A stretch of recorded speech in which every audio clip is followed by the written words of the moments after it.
these are actually great American standards. There were jazz movies that were strictly jazz that came later, like in the 50s you had Anatomy of a Murder by Otto Preminger, and Duke Ellington and Billy Strayhorn did a score, phenomenal score. It really fit all the moods, and it tells you that jazz can work in the films if you have seasoned composers who have a feeling for drama and art. Duke Ellington, Billy Strayhorn, if you get a chance, check out Anatomy of a Murder. The score is phenomenal. Then you had another, this was actually a court drama. Then you have two film noirs, Odds Against Tomorrow, Robert Ryan, Harry Belafonte, and John Lewis from NJQ did a score for that. Those were jazz writers. Then also in the 50s, you had French film noir, Elevator to the Gallows with Jean Moreau and Miles Davis quintet played, and also the combination worked really well. So they were strictly jazz movies. So those were more opportunities that came later for black musicians to do scores. And then Quincy Jones came in, and then you know the rest of the story. But in the 40s, what was amazing, you had 30s, 40s, films had phenomenal standards. And the great pianist Barry Harris said, standards are perfect. The way they are written, the melodies are complete, they resolve, harmonies are hip, you can alter the harmonies, but in its original format, they are perfect. Sometimes when you hear a symphony, you can go out and not hum too many melodies, but these standards, boy, they stay with you. And the composers that we are doing today are outstanding. 20th Century Fox, Alfred Newman, he did that's the first piece, Sentimental Rhapsody Street Scene. He's first, and then Kurt Weill from a film One Touch of Venus, and Laura, film noir, David Raxon, and Harry Warren. I'll tell you more about him. Great, he was the most prolific. He wrote more than anybody. Irving Berlin, Harold Arlen, Jimmy McHugh, beautiful music, Bronislaw Kaper, another one. So all of these tunes were so good that jazz musicians, and Victor Young, jazz musicians, when they play them, they knew immediately they can improvise on them, enhance them, maybe change the harmony a little bit. And those were the days when the movie music was first rate. The Academy Awards today, I'll give you a sample later, I mean, it's a joke. A little kid starting in music after a little while could write something better. They're so simplistic triads, unbelievable. Anyway, the first selection, Street Scene, I'll give you some notes. Maybe you can write some things down. You can see this in a movie, which is not a film noir, but How to Marry a Millionaire with Lauren Bacall, Marilyn Monroe. Alfred Newman conducts the whole 20th Century Fox Symphony Orchestra playing this piece, and before the movie comes on. Otherwise, I'll tell you in a minute about some other film noirs that it appears always in the theme and beginning and end, sometimes in the middle. This is originally Sentimental Rhapsody, and it became Street Scene.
there are very few people that recorded this in jazz as an improvisation.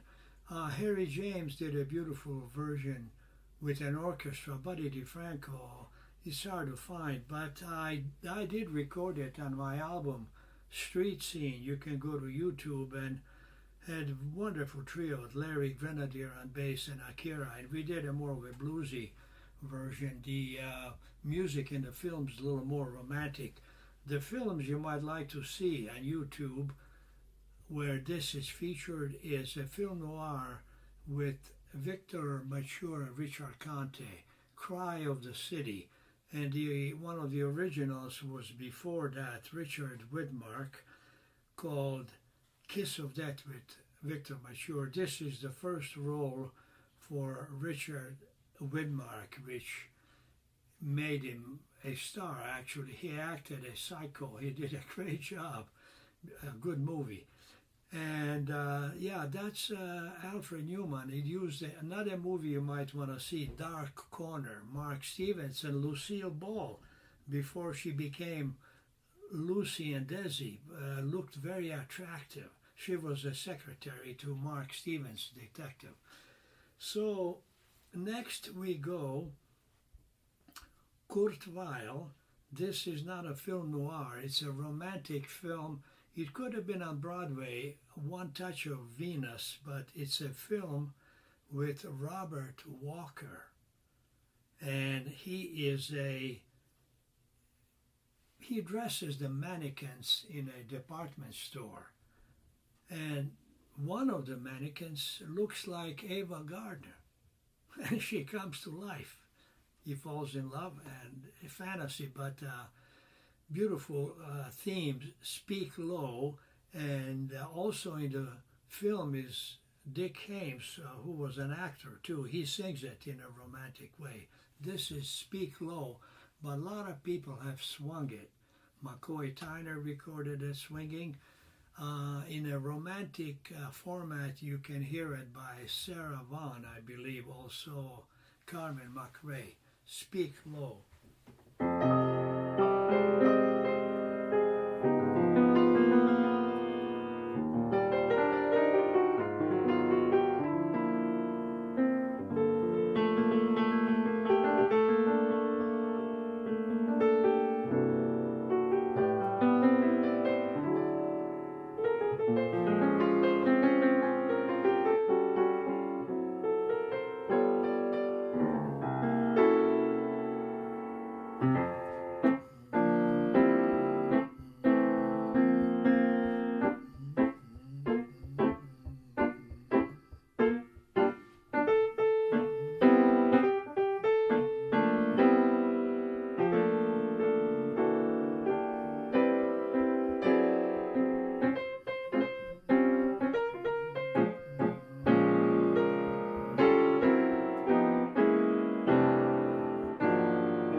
Next is a film noir from 1946, I believe, or 45. Could have been, it's mid 40s. I'm sure most of you have seen Laura, and the composer is David Raksin.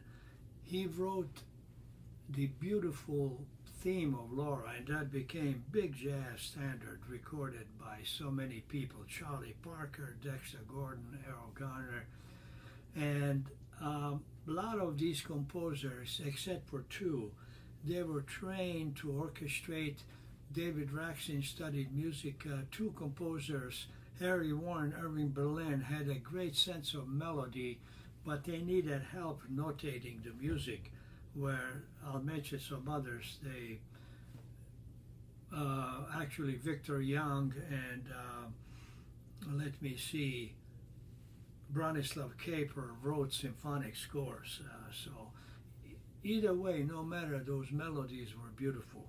So the tune Laura happened this way.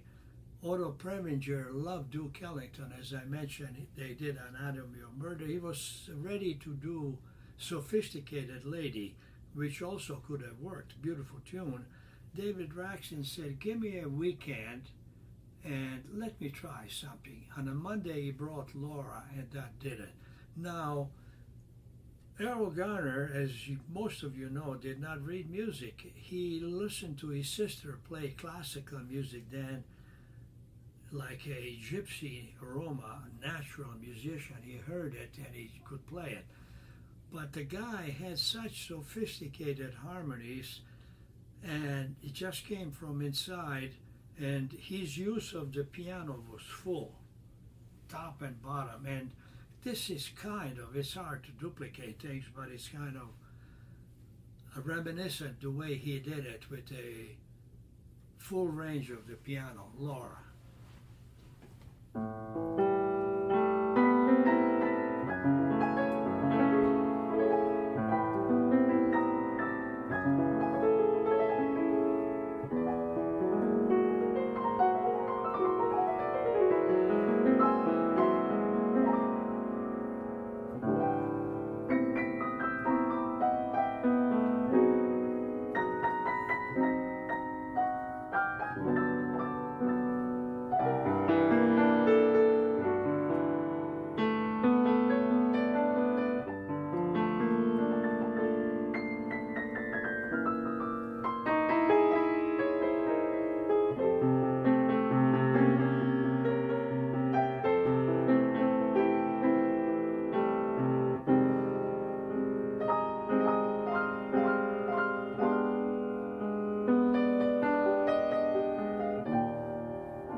Errol Garner recorded this number of times.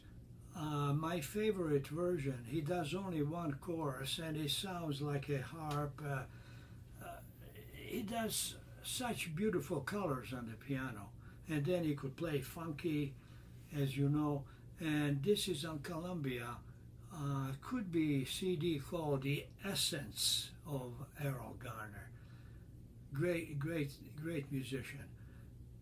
Now we go to Harry Warren. And Harry Warren was Italian from Brooklyn. He was an American Italian. And his name was Salvatore Guaragna. And he came to Hollywood to write music for films. His sister changed the name for better business. He won an Academy Award immediately in 1935. I don't remember the tune, but in the early 30s he wrote the one I'm going to play, You're My Everything, and that tune was recorded in jazz by Miles and Freddie Hubbard. A wonderful version. So Harry Warren, I have to read you, I mean, it's unbelievable. All of them wrote good tunes, but check this out.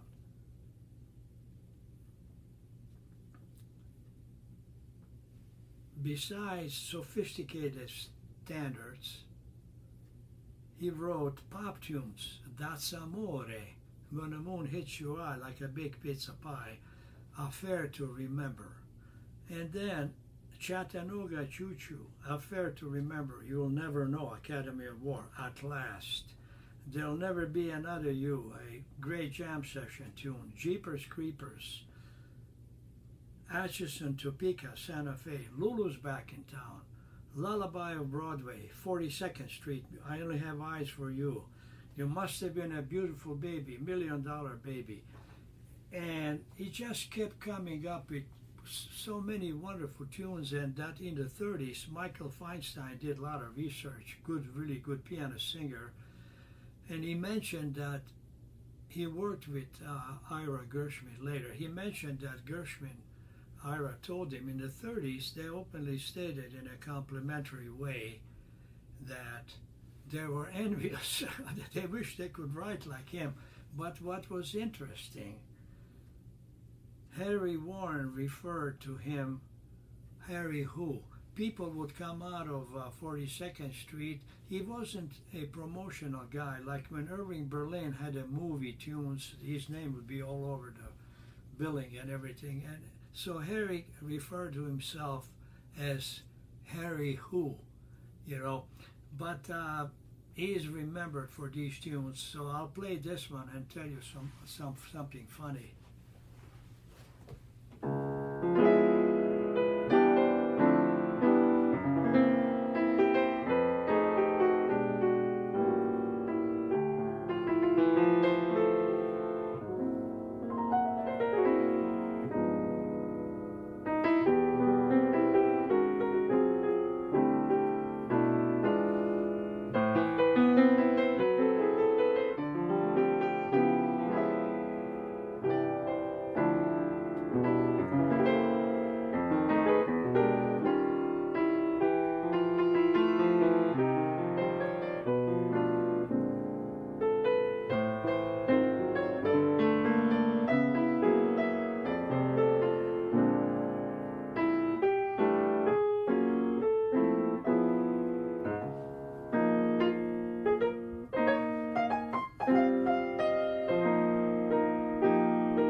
So what happened, he had a kind of a friendly feud. Maybe he was frustrated that people didn't know him. One time he hired a publicist and he fired him because the guy put him in gossip columns. He didn't want that. And during the war, when American flyers were bombing Berlin, he said they bombed the wrong Berlin. Anyway, Michael Feinstein had an interesting story on that, so I don't know what happened with him and Irving Berlin later, but Harry Warren will go down in history. He had a good life. He lived till almost 90, and towards the end of life he started thinking about Brooklyn when he came from, and as Michael Feinstein said, he finally went home. So now we go to Irving Berlin. He wrote beautiful melodies. This Is How Deep Is the Ocean, which was first played on the radio, and he did so many musicals. Annie, Get Your Gun. Can't think at the moment quickly some others. White Christmas, the Christmas musical Holiday Inn, a film, and one of the tunes that John Coltrane and Hartman recorded, Falling in Love, is wonderful. They say that he's a very, very hip composer. So How Deep Is the Ocean, recorded by Bill Evans and a lot of people. It makes a swinging tune. I used to play it with Charlie Hayden, and he loved that tune.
Now we go to Harold Arlen, and Jon Hendricks told me why he was, of all the composers, closest to the blues. Well, his father was a cantor in a synagogue. Harold Arlen's name, his official name was Hyman Arluk, and hearing the music in a synagogue, which has that Eastern feeling of minor scales and stuff, was an influence, of course. Then next door to them was the Baptist Church, African American gospel music, very close. So all those things that he heard made a strong influence, and he did great tunes like, let's see,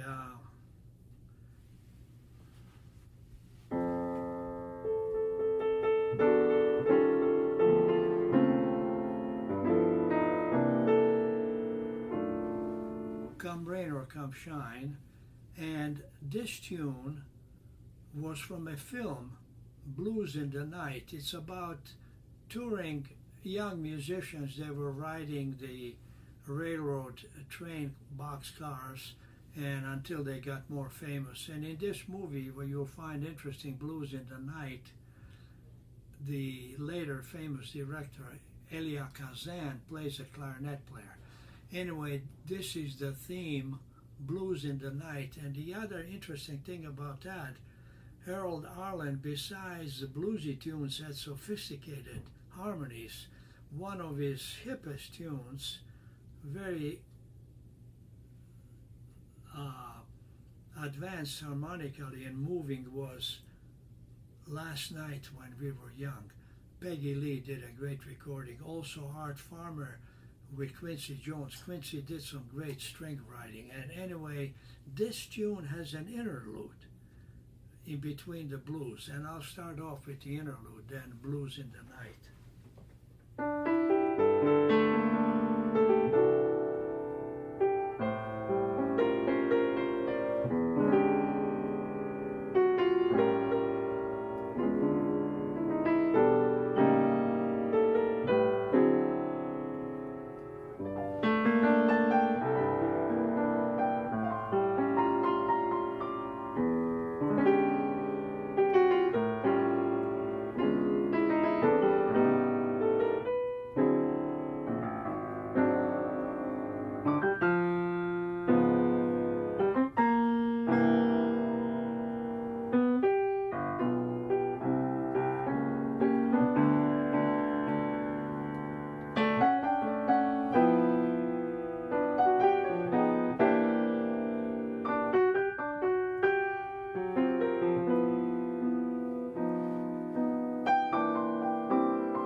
For those of you who've been around for a while, in the old burlesque houses, this was a popular tune for the striptease dances. Ba-doo, be-doo, dee, bap, doo-doo, be-doo, bap.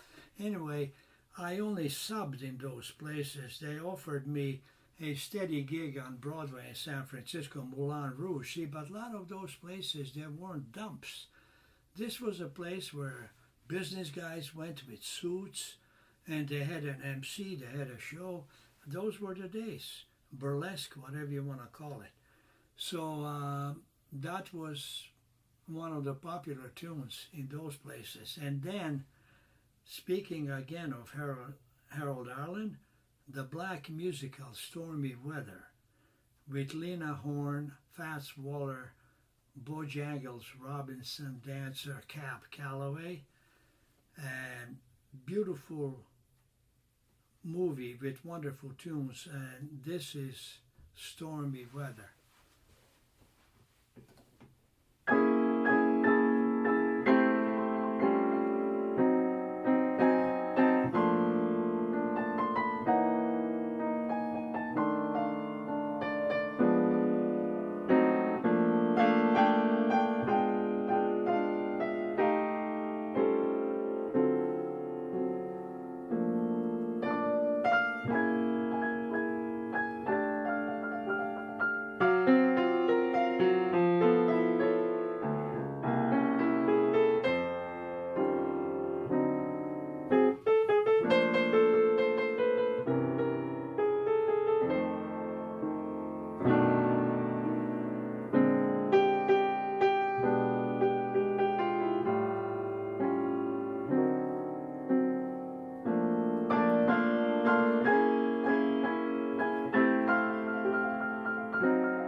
Really good recording by this in the same bluesy tempo as Red Garland.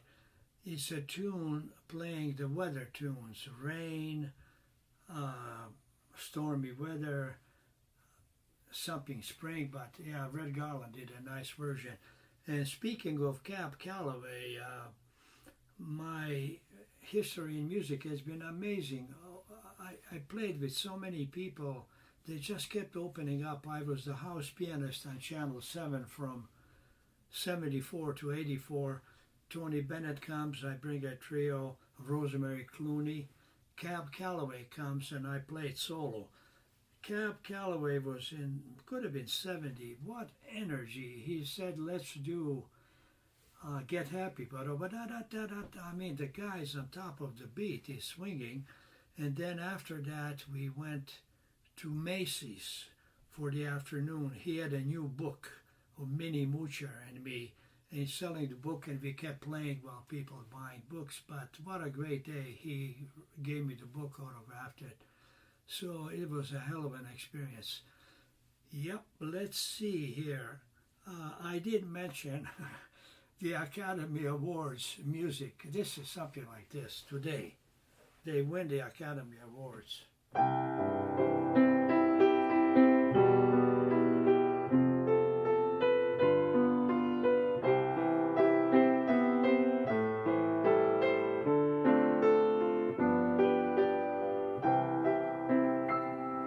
It's basically triad, something, I mean, there are some differences, but compare this to Harry Warren, Irving Berlin, Boniface Caper, it's a joke. And speaking what Barry Harris said, standards are perfect on all of them that they're so well written, and the lyrics also match sophisticated poetry. So this brings to me what this is about. This is the new world, America. Europeans like to think, I'm from Europe, Europeans like to think they have the old culture, their highest. Not for me. My opinion is this is the highest culture when everything is right, when you have the ethnic groups working together, contributing without interference, division. So, what do you have in America? Einstein came, Nikola Tesla. I mean, talk about Nikola Tesla. Edison did some stuff, but I'm sorry, compared to Tesla, Edison was nowhere on that level. He created direct current. When you had electricity going for a mile or two on pole, then you have to rewire it again. Tesla brought alternate current, just kept going. No wiring like that.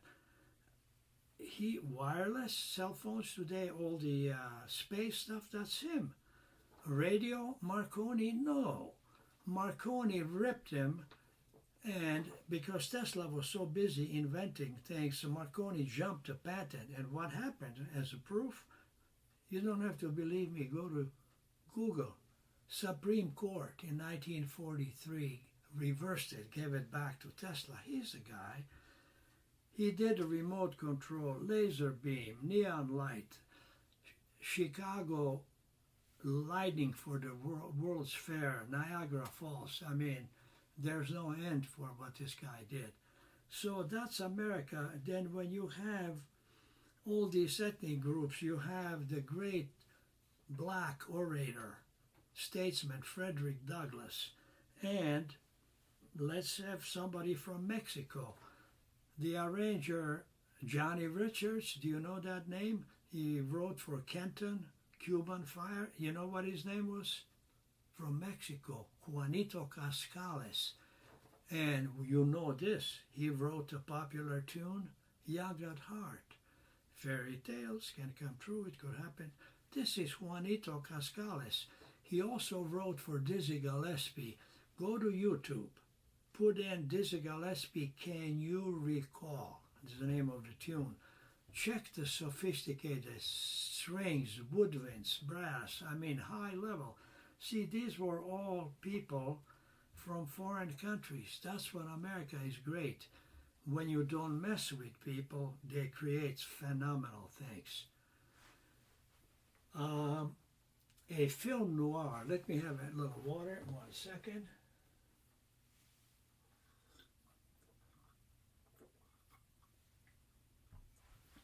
There was a film noir director. His name was Edgar Ulmer. He would do movies in 2 or 3 weeks. Low budget, but they were interesting.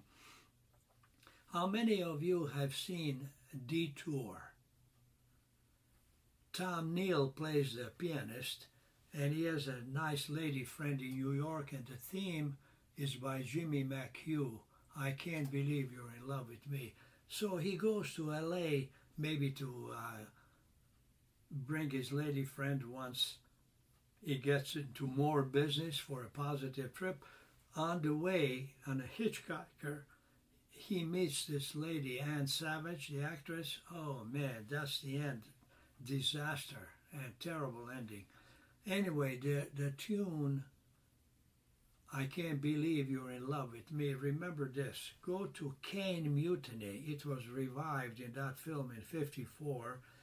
And the actress lip-synced May Win. Who was the singer? Les Brown vocalist, Joanne Greer. Beautiful voice. Go to YouTube, Cane Mutiny, I Can't Believe You're in Love with Me. First it's slow, and then in the original noir, they swing it.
McHugh, another prolific composer. I'm in the mood for love. Sunny side of the street. Let's see, Frank Sinatra in maybe his first movie did a beautiful tune, I couldn't sleep a wink last night. He wrote many great tunes, such Jimmy McHugh. Now we come to Branislav Kaper. I'm going to do at least a couple tunes. His famous tune, Invitation, from two films, one with Lana Turner, another one with Van Johnson. Throughout the tune you hear beautiful piano playing this hip tune, Invitation, and then he did also Green Dolphin Street, and he also High Lily, High Low, the movie Lily, many themes. And you can buy an album with Branislav Kaper playing solo piano. And what is interesting is Artur, they were both Polish. Artur Rubinstein was from Poland, and Branislav Kaper. Rubinstein said in the notes, Kaper plays the piano the way it should be played, with the right touch and harmonies. You can get the album, it's really enjoyable. And now the theme I'm going to play is from a film noir called The High Wall. Robert Taylor is a flyer. He comes back, he was injured in the war, and he finds out that his wife was having an affair with her boss, wealthy guy, and well respected, but when she wanted to be with him totally, leave her husband, he got rid of her. And just like this movie, and Laura, Clifton Webb, who was in that movie along with Gene Tierney, and Detective Dana Andrews is a highly respected guy. But see, these highly respected people have a secret sometimes. They are criminals, you know, and that's the thing about film noir that I liked. It brings you people that will save your life, poor people, others will sell you out, and it shows people of different society areas that you don't know who is who, but it tells you the truth. Anyway, film High Wall, the theme is so different. I'm the only guy who recorded it, with Larry Grenadier and Eddie Marshall and Hector Lugo. We do it like a bolero. I wish more people would hear it, but here it is, theme from High Wall.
Bronislaw Kaper, having studied orchestration and music, in this film, the theme is stated in a kind of romantic way, similar, but as the mood becomes dramatic and really tense, you hear the melody, but with real kind of dramatic and edgy harmonies reflecting that mood. See, those guys, they knew what they were doing. They studied the classic, Ravel, Debussy, Stravinsky, Bartok, all that. So those were the days. And you heard some of the kind of samples of so-called Academy Awards today. Joke. Anyway, I think I'll close with Invitation. And beautiful movie. I'm trying to remember. I think I covered pretty much what I intended to say. This was a great era for phenomenal composers. And Victor Young, I wish we had more time. Stella by Starlight, it was a ghost story. And Ray Milland played composer who wrote this tune in the film.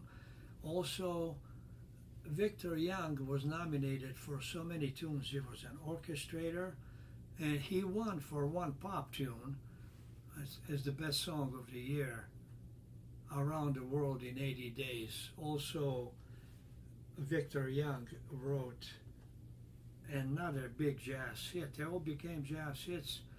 My Foolish Heart, Bill Evans, other people.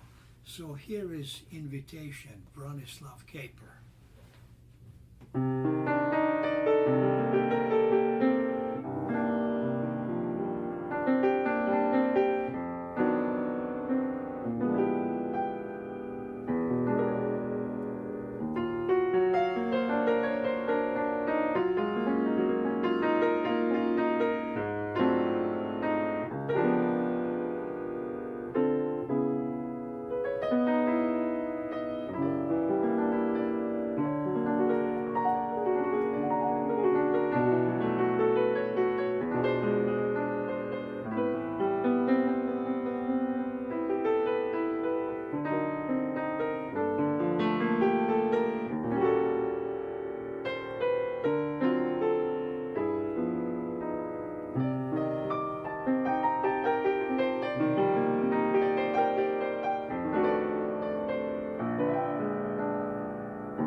Thank you very much. I hope you will join me next Saturday. I'll have another completely interesting theme, also great tunes. And as I said, main thing is for you to enjoy the music. This is lifting my spirit. If anybody can donate anything, whatever, during this difficult time, of course, it's appreciated. But main thing is I hope you're digging the music and enjoying the beauty that comes from America. You know, it's a unique place, really is. And let's hope, all I can say, things will get better in all aspects. We need positive energy, you know. Too many sad things. What is interesting, in bad times like this, the worst things and good things happen. People that are real will come through, you know, and other people, you know, due to the pressure will come at their worst, you know. And another place I mentioned, an experience I had, which tells you who's who for all seasons, it's New York. And I'll tell you next week about an amazing experience that happened. New York tells you who is phony, who is real, because people want to be at their business best. People who are business, who don't care, will move from you to next guy just so they can make a deal. And the real people will stay even. So in these hard times, it brings out the best in a lot of people. Let's hope things will get better. Thank you very much, and we're back on Saturday, so we will see you next Saturday at 1 p.m. Thank you to my son Alexei for helping set up all of this. Thank you. Bye.